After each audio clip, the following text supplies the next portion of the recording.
BRICS में भारत ने उठाई यूएनएससी में स्थायी सदस्यता की मांग। चीन को सरेंडर कराने के लिए क्या रूस के साथ बना रहा रणनीति? क्या लद्दाख सॉल्यूशन के बाद सुरक्षा परिषद में समर्थन देगा चीन? भारत दुनिया के अलग अलग मंचों पर सुरक्षा परिषद में स्थायी सदस्यता की मांग करता रहा है। भारत की स्थायी सदस्यता की मांग में सबसे बड़ा रोड़ा चीन है, जबकि एक ऐसा इकोसिस्टम भी है जो कभी अमेरिका ने ही तैयार किया था। लेकिन आज भारत ने हालतों को काफी हद तक बदल डाला है। भारत ने पश्चिम के भारत के लिए नजरिए को बदल डाला है। भारत ने ऐसे हालत पैदा कर दिए हैं कि अब अमेरिका को भी भारत की स्थायी सदस्यता की मांग का समर्थन करना पड़ा रहा है, जबकि ब्रिटेन और फ्रांस ने भी भारत को समर्थन दे दिया है। लेकिन कभी अमेरिका भारत की इस मांग का विरोध करता था और इसके लिए उसने बड़ी संख्या में ऐसे देशों का संगठन तैयार करवाया था जो भारत की इस मांग का विरोध कर रहे थे। इसकी वजह यह थी कि भारत खुले तौर पर रूस के साथ आगे जा रहा था और आज भी उसी मानसिकता के तहत यूएफसी संगठन भारत की मांग का विरोध करता है, जबकि चीन किसी भी कीमत पर भारत को स्थायी सदस्यता हासिल नहीं करने देना चाहता है। लेकिन अब भारत ने ऐसे हालत पैदा कर दिए हैं जिसके बाद ऐसा लगता है कि चीन भारत की मांग मानने को मजबूर हो जाएगा। तो आइए जानते हैं कि भारत की क्या रणनीति है। लद्दाख में भारत ने आंख से आंख मिलाकर करवाया अपने पक्ष में फैसला। चीन ने मानी भारत की ताकत, विवाद से लगातार हो रहा था तगड़ा नुकसान। अब दोस्ती को भरोसा दिलाने के लिए सुरक्षा परिषद में भी दे सकता है समर्थन। लद्दाख विवाद में चीन ने भारत को बहुत हल्का समझ लिया था। चीन अपनी मजबूत अर्थव्यवस्था की वजह से इतने गुरूर में डूबा था, भारत को लेकर उसे कई तरह की गलतफहमी थी और उसने सीमा में सेना खड़ी करके भारत को धमकाने की गलती कर डाली थी। लेकिन भारत ने ऐसा कूटनीतिक दबाव बनाया कि चीन की हेकड़ी बाहर आने लगी। उसने खुद ही माना कि भारत की ताकत को लेकर उसने जो अंदाजा लगाया था वो पूरी तरह से गलत साबित हुआ है। और इसके बाद कुछ ऐसा हुआ कि चीन ने खुद ही भारत के आगे घुटने टेक दिए हैं और अब इस बात की संभावना से भी इनकार नहीं किया जा सकता कि भारत सुरक्षा परिषद में भी स्थायी सदस्यता के लिए चीन को सरेंडर करवा लेगा। चीन को भारत यूएनएससी में अपने फेवर में कैसे लेगा, इस बारे में हम आपको आगे बताएंगे। लेकिन इससे पहले आपको ये जानना बेहद जरूरी है, चीन ने आखिरकार भारत के आगे घुटने कैसे टेके। दरअसल जब चीन ने भारत पर दबाव बनाने की कोशिश की थी, तब चीन ने भारत में हो रहे बदलावों को ठीक से स्टडी नहीं किया था। लंबे वक्त से भारत की अस्थिर राजनीति को देखते हुए चीन को लगा था कि मोदी सरकार भी ज्यादा दिन तक टिक नहीं पाएगी और भारत फिलहाल इतना ताकतवर नहीं है वो चीन का मुकाबला कर पाएगा। वो चीन की विशाल सेना और खतरनाक हथियारों को देखकर ही सरेंडर कर देगा। लेकिन मौजूदा सरकार ने इसके बिल्कुल उलट काम किया। प्रधानमंत्री मोदी के नेतृत्व में भारत ने बेहद मजबूती से चीन को जवाब दिया, जबकि सारी जरूरी जरूरतों को पूरा किया गया। हालत को देखते हुए तमाम हथियारों की ताबड़तोड़ डील की गई।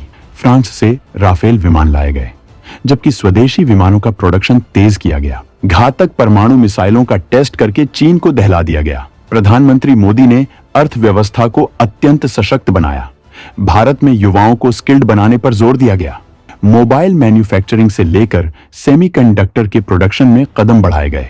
विदेशों से भारत में निवेश आमंत्रित किया गया, जिससे भारत की अर्थव्यवस्था को मजबूती मिली। मेक इन इंडिया और आत्मनिर्भर भारत जैसी स्कीम्स पर बल दिया गया। इसका असर यह हुआ कि भारत बहुत बड़ी आर्थिक शक्ति बनकर उभरा। भारत ने अपनी रफ्तार से यह सिद्ध कर दिया कि वो बहुत जल्द विश्व में सबसे आगे जाने की शक्ति और क्षमता रखता है। और अपनी बढ़ती आर्थिक शक्ति का इस्तेमाल भारत ने वैश्विक धमक और हथियारों के प्रोडक्शन में भी किया। इसके अलावा प्रधानमंत्री मोदी ने भारत की राजनीति को स्थिरता प्रदान की, जो लगातार गठबंधन की राजनीति पर टिकी हुई थी। लेकिन प्रधानमंत्री मोदी के कारण आज पिछले एक दशक से अधिक समय से भारत की राजनीति निरंतर स्थिर और सशक्त स्थिति में है। इस कारण से सरकार कड़े और निर्णायक फैसले लेने में सक्षम हो सकी है।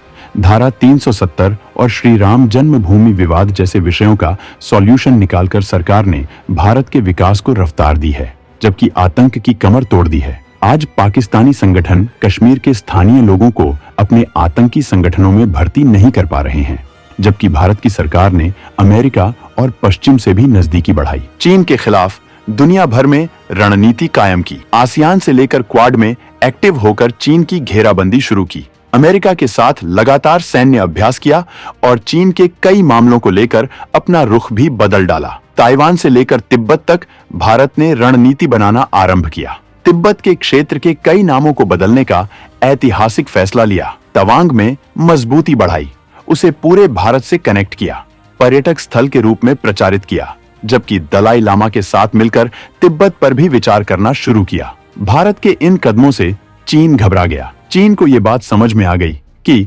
भारत को ताकत के दम पर कंट्रोल नहीं किया जा सकता है। भारत से उलझने का मतलब है अपने विकास को रोकना, जबकि फिलहाल भारत की राजनीति में भी ऐसा कोई बदलाव नहीं होने वाला है। चीन चाहता था कि प्रधानमंत्री मोदी या तो कमजोर हो जाएं या फिर वो सत्ता से बाहर चले जाएं। लेकिन जब ऐसा कुछ नहीं हो पाया तो चीन ने लोकसभा चुनाव के बस कुछ महीनों के बाद ही खुद से सरेंडर कर दिया। जबकि इस मामले में रूस के राष्ट्रपति पुतिन का भी बहुत बड़ा रोल है। ब्रिक्स की ताकत बढ़ाने के लिए रूस ने चीन पर बनाया दबाव। सुरक्षा परिषद में भी भारत के लिए बीजिंग को लाएगा ठिकाने पर। ब्रिक्स को रूस ने इसी वजह से बनाया था जिससे कि दुनिया की अर्थव्यवस्था में अमेरिका का वर्चस्व खत्म हो सके और डॉलर का साम्राज्य खत्म हो सके। भारत भी इस मुहिम का हिस्सा है।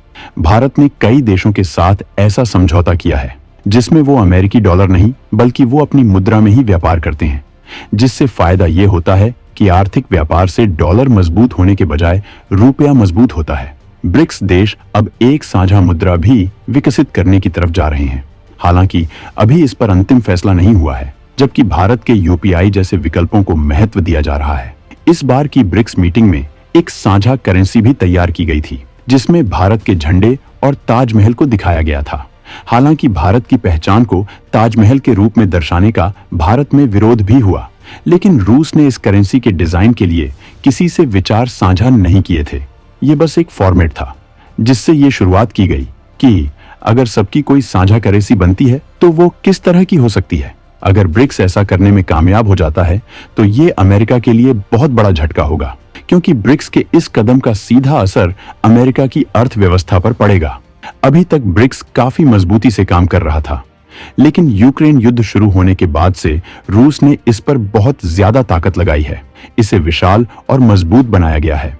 भारत चीन का टकराव रूस के लिए दिक्कत बनता जा रहा था और ब्रिक्स अमेरिका को ऐसी टक्कर नहीं दे पा रहा था जैसा रूस और पुतिन चाहते थे। इसी वजह से रूस ने लगातार इस मामले में अंदर अंदर काम किया। पिछली बार जब पीएम मोदी रूस गए थे तो पुतिन ने इस मामले में सारा अपडेट पीएम मोदी को दिया था और कई मामलों में विवाद कम हुआ था। और आखिरकार इस ब्रिक्स मीटिंग में रूस ने बेहद अकल्पनीय घटना को अंजाम दे दिया है।